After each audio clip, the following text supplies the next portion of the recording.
Hey y'all, I'm Dan Hamilton, Marine Corps veteran and host of the Next Gen Warrior Show.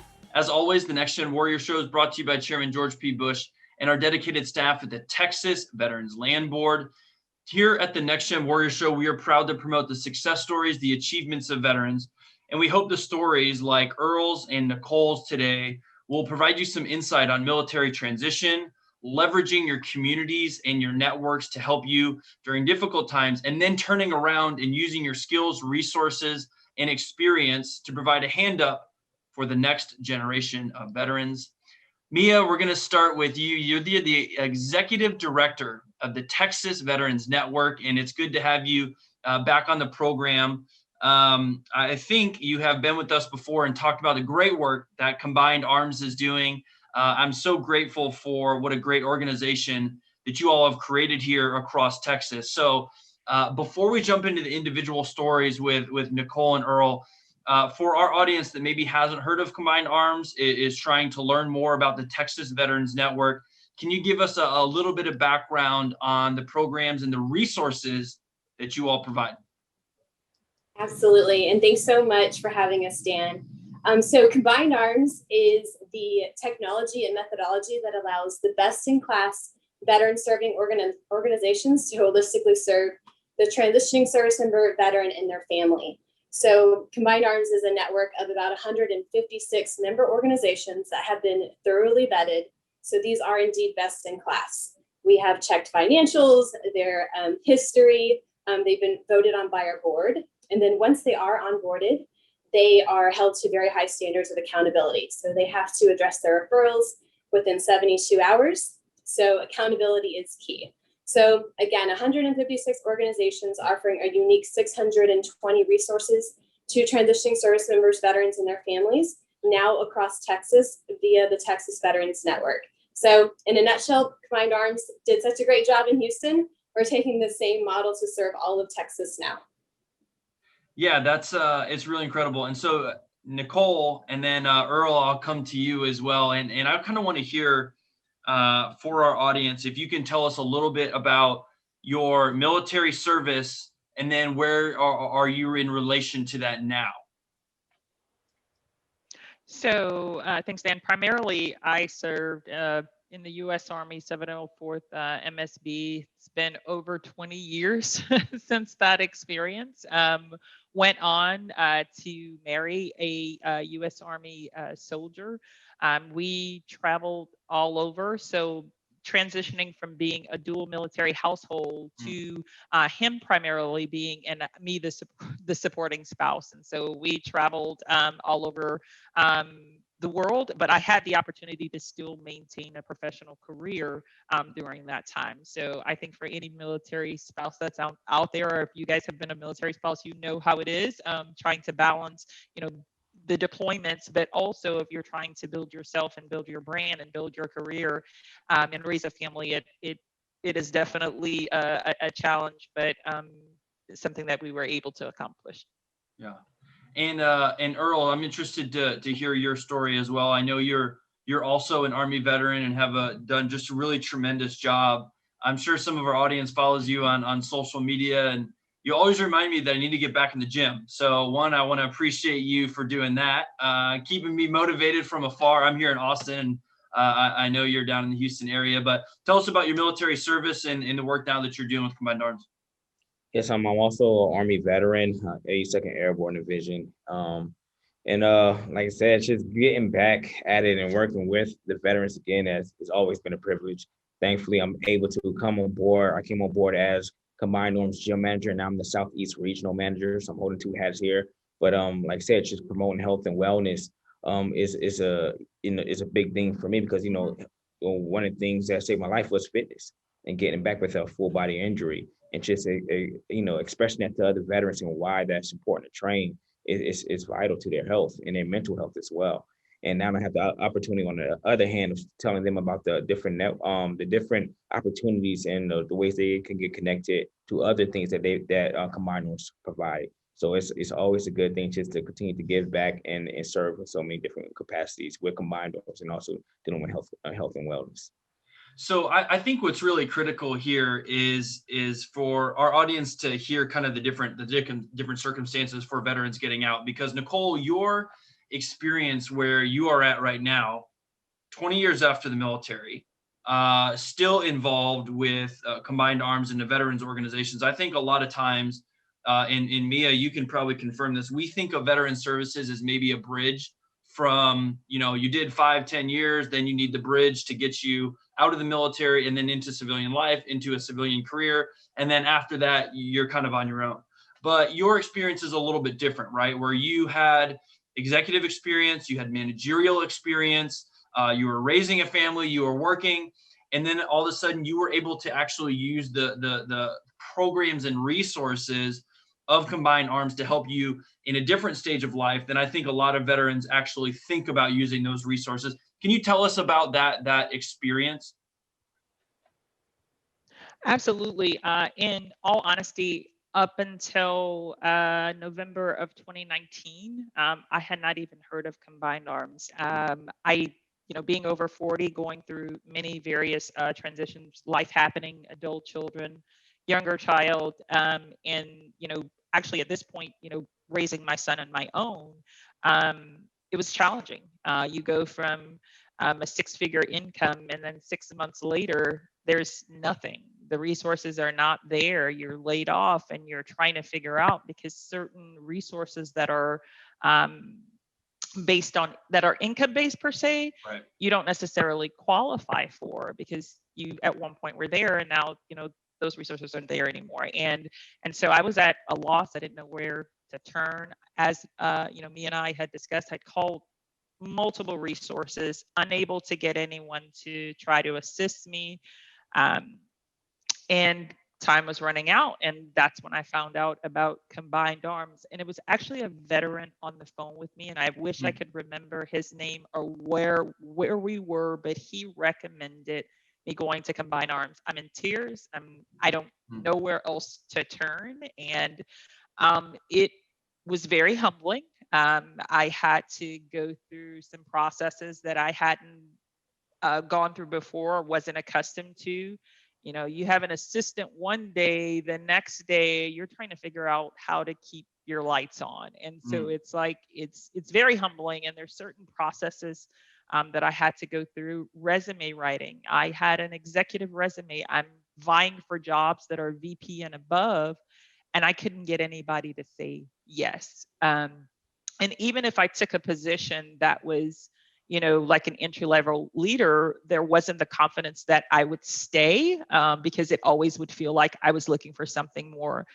I sat through the classes. I got on the phone. There were different recruiting events that were taking place. There was one individual that she acknowledged my experience, and she said, you may want to consider making these tweaks to your resume that could help, market you a little bit differently. And she's like, I'm not downing your experience. You should celebrate that.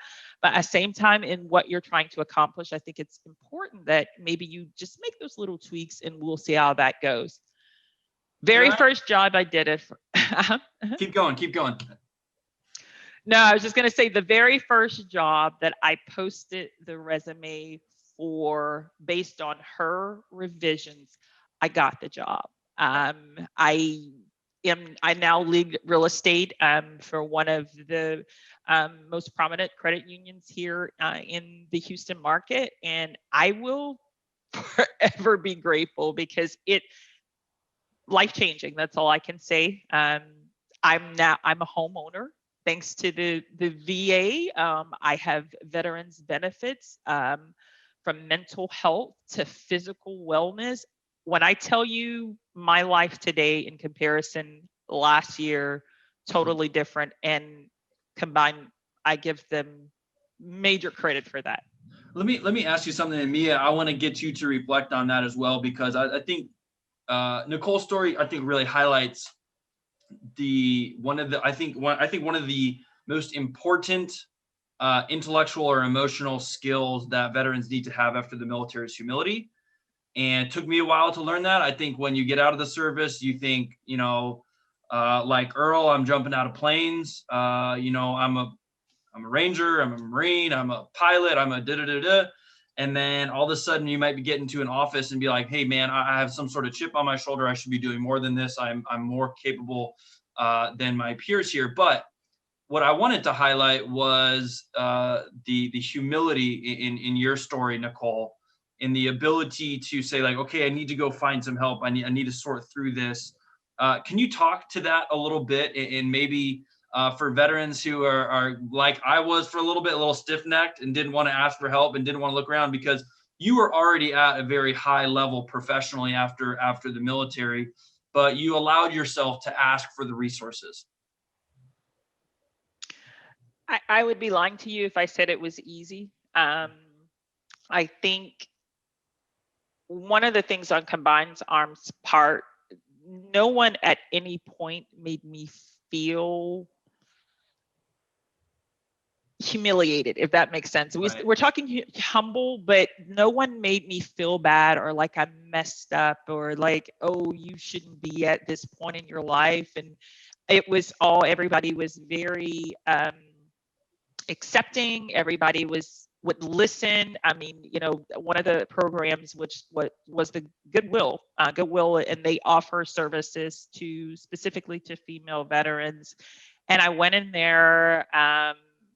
I had sweats on. It was a tough day. I was in tears because emotionally, I cannot believe I was where I was, and I was just. It was a bad day. Yeah. But they were embracing. No one made me feel like I was a failure. They made me understand that sometimes everybody needs a little bit of help and it's okay.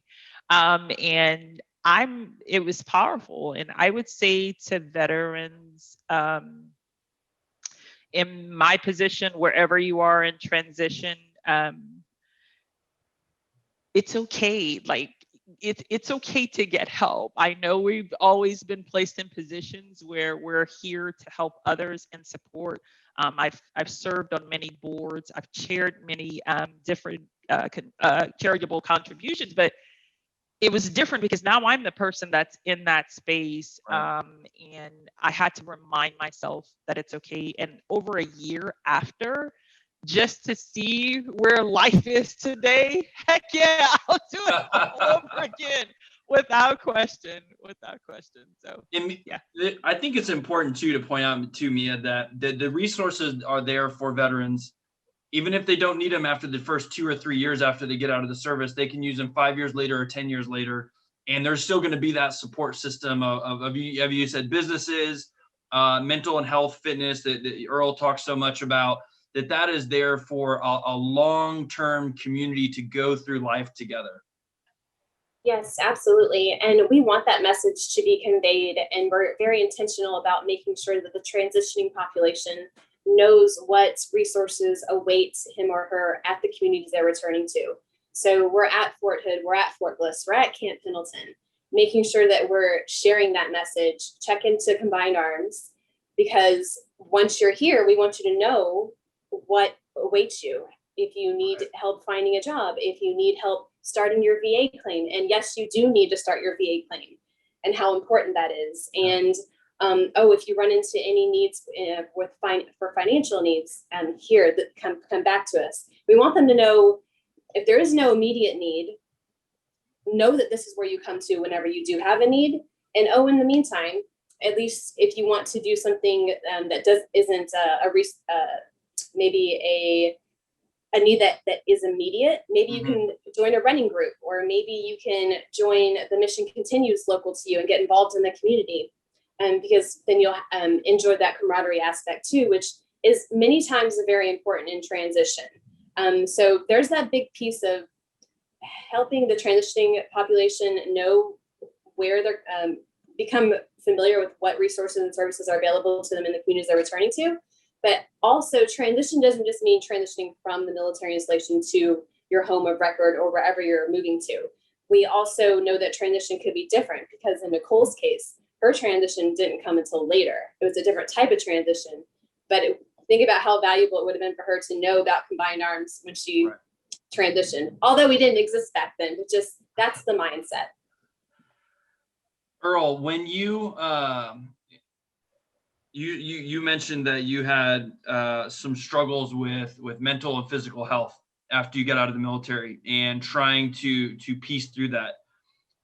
If you don't mind, maybe walking us through that, your military service. I know you were downrange several times, and you come back. And what I have found, at least from a lot of veterans, is trying to find that purpose again. And when I think when veterans and those in the armed forces feel like they're on the front lines, when they feel like they're giving their lives on a daily basis to a cause that is greater than themselves, it is at time difficult to come back to the community and then say, okay, where do I fit in here? I was doing all these great things at such a young age.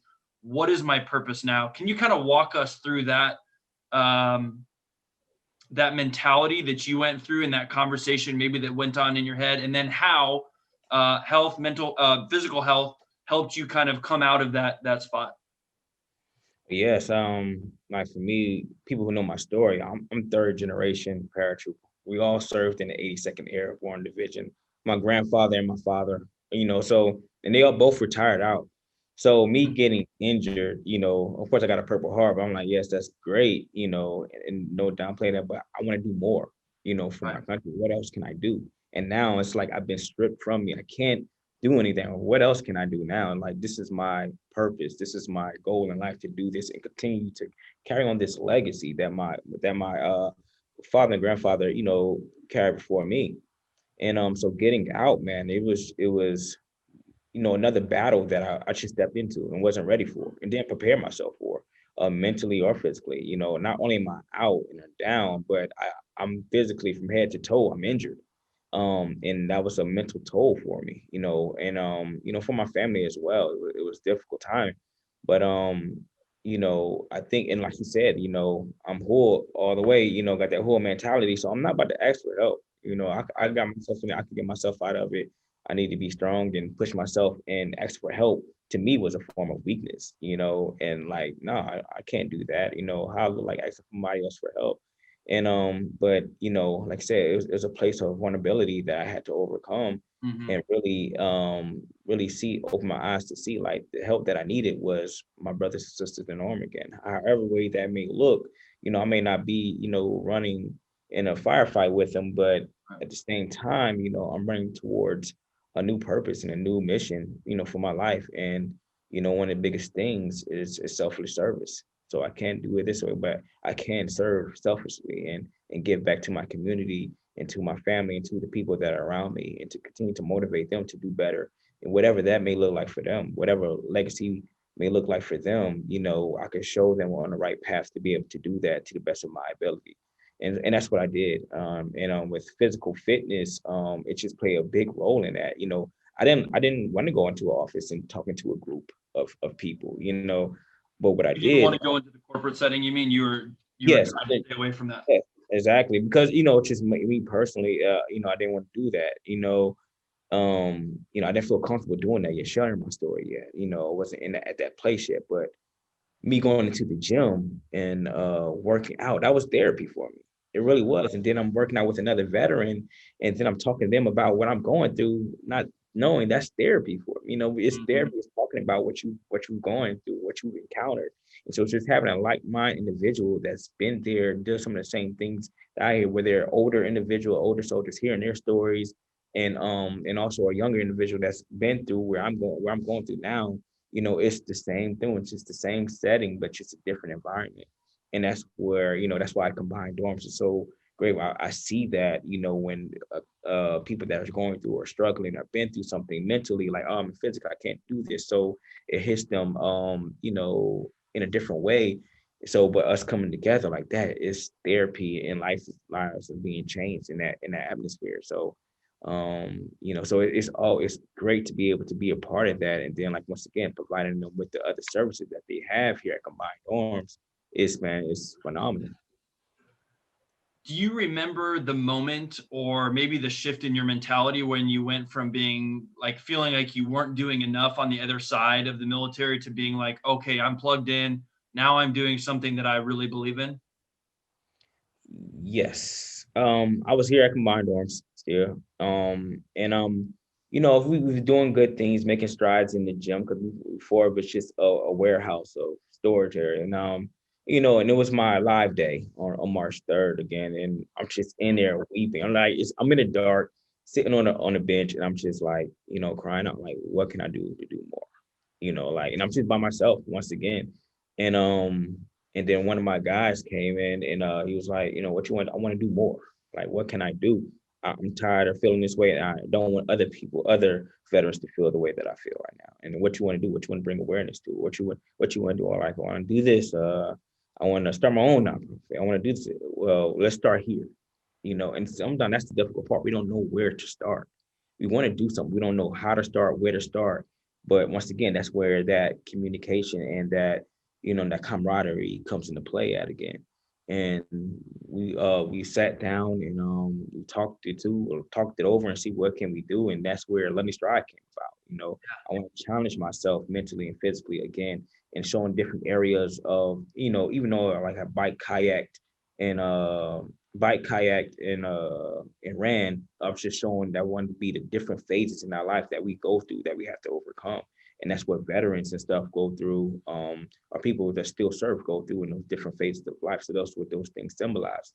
And did that, and not unbeknownst to me, I was not doing it to be hired by Combined Arms, but that was just the icing on the cake. Like, now I'm in here now, with Esco and John. They were always being very there to encourage me what we're gonna do next. I talked to John a lot, and he always encouraged me to do what I want to do. Let's try this, and get me connected to and networking with the right people to help promote and encourage me to be able to go forth with the new passions that I have. And that spring from helping veterans to starting verge starting my own nonprofit now, to starting my own business, and all those different things, just by once again she's being vulnerable in that space, and we're definitely going out and asking for help where it's needed. Nichole, does that conversation sound familiar, or maybe what is different about your story, or some of the challenges that you faced? Well, first off, Earl, thank you for your service. I heard the part about you being a Purple Heart veteran, and I don't feel kind of worthy to even be in your presence for all that you've done, and just to hear your story. You have, it seems like a passion to do stuff for others, and so I will say the part that rings, and he said the vulnerability and allowing yourself to feel that it is okay. I think that's the biggest thing that I was saying as well, because especially when you're deep in the depression and you're down on yourself, and you've rang 15 phones, you've sent 30 emails, you've sent out 50 resumes, and people are still saying no. You may have the tendency to want to give up and feel like there's nothing else nobody really wants to help me. I can't, there's just no way this is going to turn around. And I will again say it's spiritual awakening, humbling, whole other level. Yeah. Can I ask you if your management or leadership style changed in any way, or was impacted by that experience of being let go, and then having to kind of rebrand, rebuild, change and develop yourself over that time? I mean, as a leader, you must walk back into the office and have a completely different perspective, or at least an added perspective on how you want to lead, or how you want to hire, or how you want to grow the business that you're in. Oh, absolutely. I had been on an upward trajectory for so long, and focused on the next opportunity. Not saying that I didn't care about people, but it was more so thinking about my family and how does it help to better us for the next level. And going in a situation where I had high expectations for my team members and the managers that reported to me. I tend to be by the book per se. So I guess some of that is military background as well, but being very into process, procedure. And if we do it this way, it should work out as it should, trying to take the emotion out of it. I'm in financial services. So a lot of it can be black and white. And my leadership style, especially in the sales aspect, was, okay, you do A, B, and C, this should work.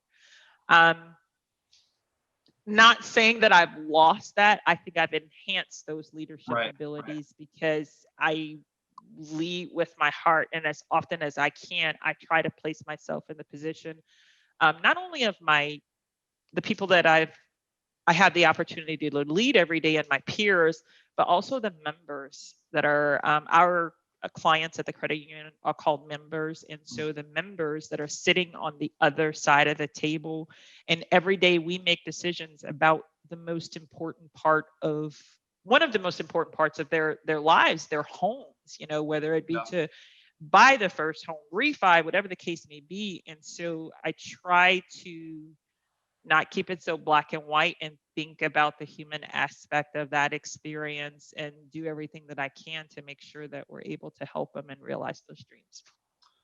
Earl, you mentioned starting a business and a nonprofit, and I know even outside of that, you are also involved with Travis Manion Foundation, as well as the Mission Continues, which are two fabulous organizations that help veterans like yourself continue to lead and serve in their communities. But I'm interested in kind of like what Nichole said, right? We go through, I guess in the Marine Corps, the tribulations or the crucible, I think is the word that I'm looking for. That was a part of Marine Corps boot camp. There, you go through the crucible, and then you get your Eagle, Globe, and Anchor, and you earn the title Marine. But when you go through that kind of crucible, like the one, if your crucible looks like how Nichole's looked like, or if it looks like yours, it does change how you lead, or it does change your perspective on, hey man, I only got one shot at this life. And I always tell veterans, so many of us get out so young.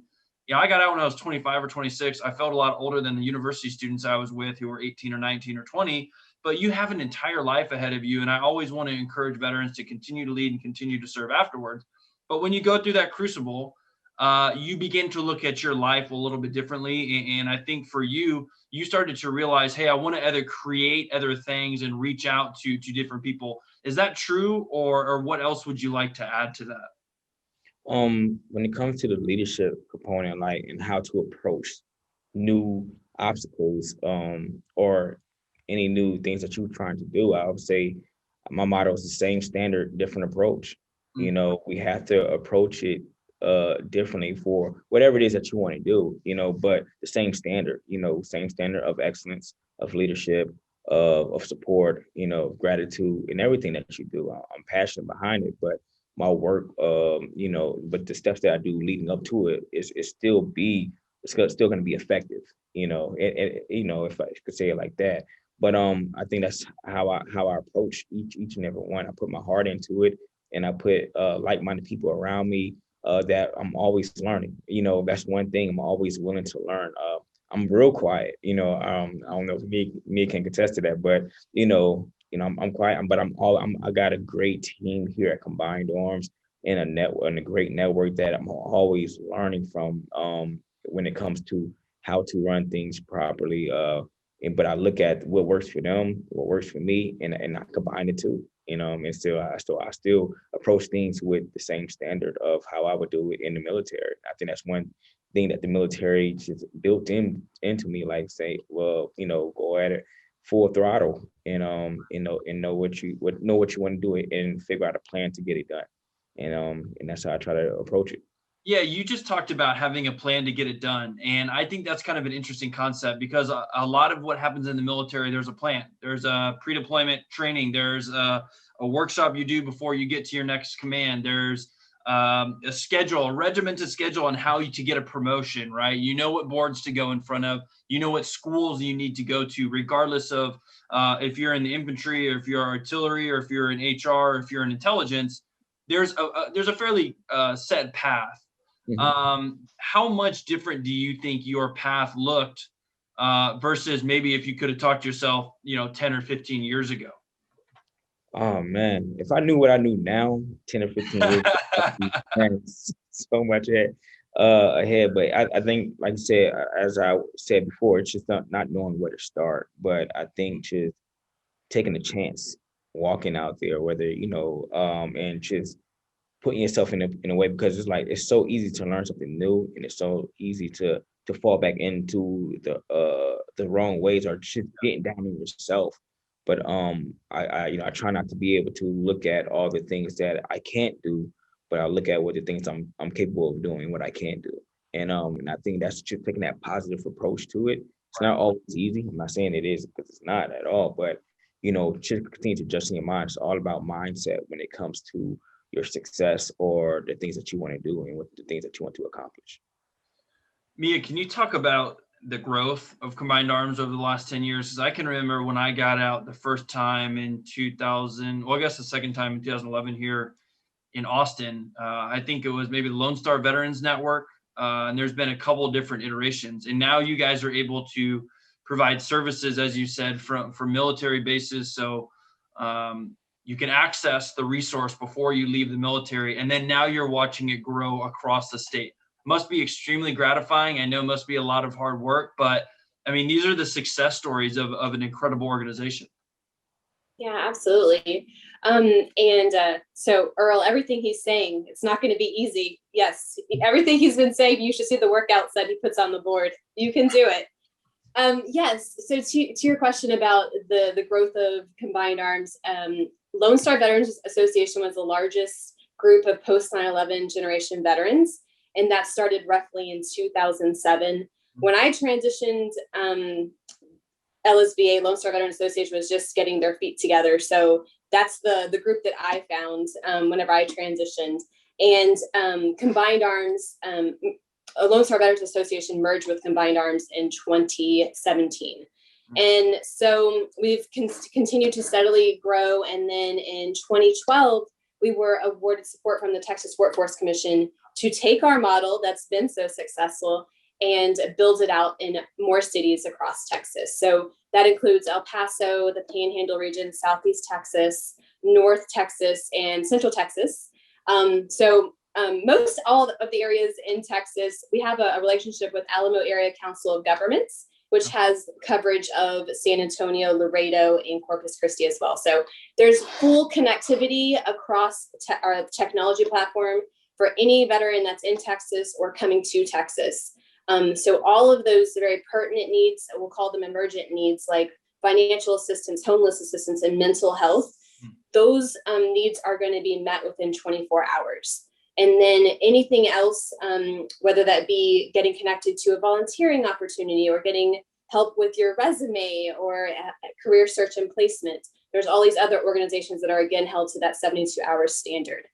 But it has been amazing to see the Combined Arms model grow. The first year of the Texas Veterans Network expansion, which started April of 2020, and we just hit our 1-year mark last month.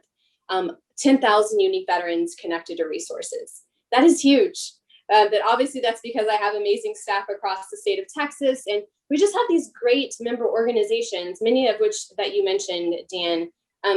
The power of collaboration, right? Because we can be more impactful together. Wounded Warrior Project, Travis Manion Foundation, The Mission Continues, Team Red, White, and Blue. And these are some of the national organizations that are part of this collaborative. But we're also very intentional about finding the organizations that are serving in those unique regions, whether it be the Panhandle or in El Paso. But we're also, mental health is such a huge issue these days, not just for the veteran population, but for the population in general. We're coming out-ish of a pandemic, and we never want to downplay the importance of mental health. And I do love that about Nichole's story too, because she mentions that getting connected to mental health was very important to her, and now she's on a routine with that. Me as a stubborn Marine, I would never think to make that connection, but I've seen many Marines that I've known along the way that are not here today because they didn't connect. And so I never take that for granted. And I guess what I want to say here is that the connection of mental health resources is so easily accessible by way of the Combined Arms technology. We have a partnership with the Bush Institute, the Veterans Wellness Alliance, now in 25 states. These, by our partnership with the Bush Institute, there's staff members. If there is a connection made within just a few hours, someone's going to call that veteran and wrap their arms around them and make sure that their needs are addressed. And then secondarily, whatever resources they need after that. But let's take care of those mental health needs. I might have gone off tangent a little bit right there just to kind of cover mental health, but it is very important. We're in the age where we can't ever think that that's not important. And even if it's just someone to talk to, we want to make that connection. Well, I certainly think, after having an opportunity to host this show and to have conversations like this and make personal relationships with veterans like yourselves here today, I have certainly realized the importance of holistic approach to military transition. So physical exercise, you talked about mental health, career development, all of these financial assistance, it's all part of a healthy personal and professional growth after the military. And I think it happens in different stages for different people, and we all hit kind of different walls. But knowing that there is a holistic approach, and incredible examples like Nichole and Earl, who reached out, got some assistance, and are now what I would describe as the success stories of being able to come difficult circumstances. It's incredibly inspiring. If you don't mind, if I can ask you, Nichole, a little bit about the professional landscape, if I can ask you a little bit about corporate life. I'm always interested from veterans who go from being in the uniform, maybe to being downrange. And I think that you may be in a position where you're able to see subordinates below you. You're able to see who is getting hired. You're able to see a macro environment. I wanted to see if maybe you could just pontificate a little bit, think out loud on what you see from veterans in the workplace, especially if they are new hires, and maybe offer a little bit of advice for somebody who might be onboarding in a financial services business or trying to get into the corporate landscape. Well, I think there are some things from the veterans' perspective that we can always work on, to help prepare them for that next role, specifically in financial services. I will say, though, in my 20-something years, I think that certain corporations could do more to better partner. I mean, I know there are different events that takes place as far as recruiting efforts, but I don't think we do as good of a job of connecting with, whether we're trying to get them on once they're onboarded, and making sure there's special programs and resources for them for us as veterans to be able to connect on a regular basis. I think once since I've started, and not a slight to any organization, but it's very rarely that there's conversations or where I can team up or partner with fellow veterans within my organization, because it's not necessarily highlighted. I think maybe certain times of the year, there may be certain departments that we focus on, possibly recruiting. But I think on the other side, we can do a better job. And it's so important. And Earl, you were just talking earlier about, the work that you're doing now post Combined Arms. And I feel like everything happens for a reason. I've gone through this process. I literally told you I was taking a COVID test, and I ran into someone at the VA, and we had this conversation. But I think about what the organization has given to me.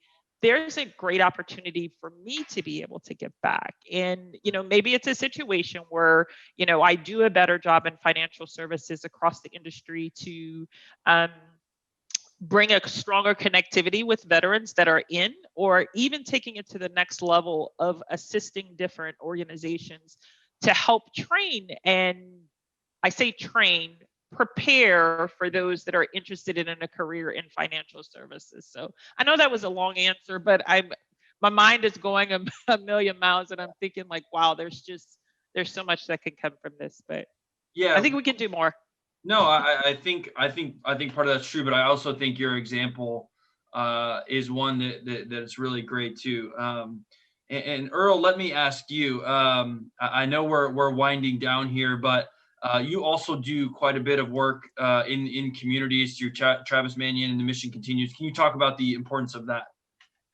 Yeah, it's just getting together in that camaraderie once again. And like I said, a lot of veterans, that's what we do. We served. And we just want to find different ways to give back, and what's better, what better way to do that than doing it together. Combining arms again, and then going out there and building back up underserved communities, or getting in the classroom and help teach character to youth and everything. And 'cause that's our future. And that's what we definitely want to have an impact on. Like I briefly spoke on legacy. What do we do next? And but that's maybe something small at the time, just maybe one Saturday out the week or one day out the week, but it does so much for that community.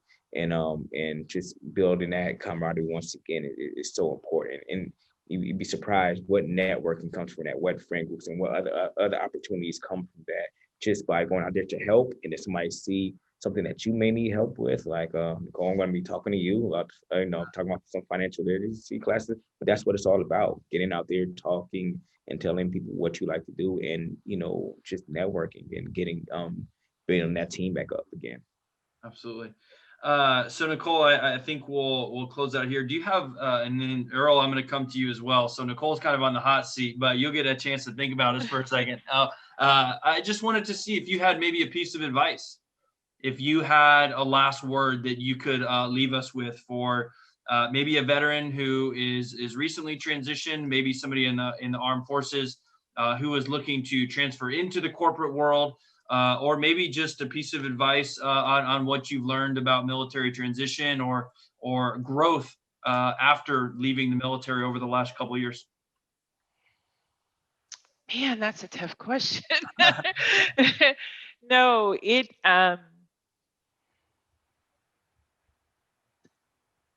again, it's like 20 years.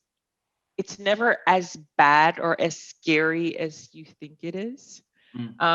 There is always an opportunity. I go back to the point of losing everything. And I bought my home in October, within a year's time, to just totally, and where I thought I was giving up. So I say, don't give up. Talk to someone. If it's not feeling okay on the inside, get some help. And all will be well. Every day that we're given, we wake up as an opportunity to keep pressing forward. So. Absolutely. I appreciate you, being vulnerable and telling us that story, and encouraging people too. I think it's good to be reminded sometimes that maybe it's, even though it can be difficult, maybe it's not bad as we think it is, and to keep pressing on. And so Earl, now you're on the hot seat. Is there something that you'd like to leave our audience with, or maybe a piece of advice that you would like to share with transitioning military members? Yes, I guess for me, it was that I know that put me in that dark place was isolation. And so one thing that I would just want to encourage veterans is just let them know that, you're not alone in this fight. While you was in, you wasn't alone, and while you're out, you're not. It's still a network of veterans that are passionate and are very highly motivated about seeing you succeed in your next phase of life. Whether it be of physical fitness, whether it be mentally, spiritually, or whether it's your career. To have people that their job is and they're just passionate about wanting to see you succeed, and accelerate. That's one of the things that combined arms accelerate the impact of veterans, and that's what we want to do in every phase of life. And our success is your success. And so just get the help that you need. Don't be ashamed. There's nothing to be ashamed about. We all been there or will be there. But one thing, with that being there, we'll be here as well. You have a network of veteran and the people that want to support and encourage you to do better in your next phase. No, I appreciate you saying that. And so Mia, I'm going to close it out here, if you don't mind. Where can we find the resources for Texas Veterans Commission, Texas Veterans Network, our sister agency, Texas Veterans Commission? Shout out to them. They're great people too. Yes. But where can we find the resources for the Texas Veterans Network and for Combined Arms. So, we can keep up with Nichole, keep up with Earl, and be involved in the community. Absolutely. And you can connect to the Texas Veterans Commission by connecting with Combined Arms. Great. So quite easily, you can visit texasveterans.network and get connected very quickly. But if you're ready to start a profile and get connected to a number of resources and check out our events page and everything else, just go to combinedarms.us. Either way, we'll connect you. But just know that once you are connected, you're going to see all of the resources and services available to you. And we can't wait to be connected in the communities that you're living in or that you're returning to. Awesome. We'll close it out there. I appreciate you guys being with us today and sharing your stories. On behalf of Chairman George P. Bush and our dedicated staff at the Texas Veterans Land Board, we are proud at the Next Gen Warrior Show to bring you the success stories and the achievements of veterans like Nichole and Earl, and the continued service of leaders like Mia, who continue to strive to serve their communities after they take off the uniform. If we can be of service to you, please reach out to us here on social media. We would love to help you. We would love to get you connected. On behalf of our team at the Next Gen Warrior Show, we'll see you next week. Bye-bye. Follow us on Instagram at Voices of Vets, on Twitter at Voice of Veterans, and on Facebook at facebook.com/Voices of Veterans. To hear more, please visit voicesofveterans.org. Join us in sharing the success stories of Texas veterans. Thank you for joining us for the Next Gen Warrior podcast.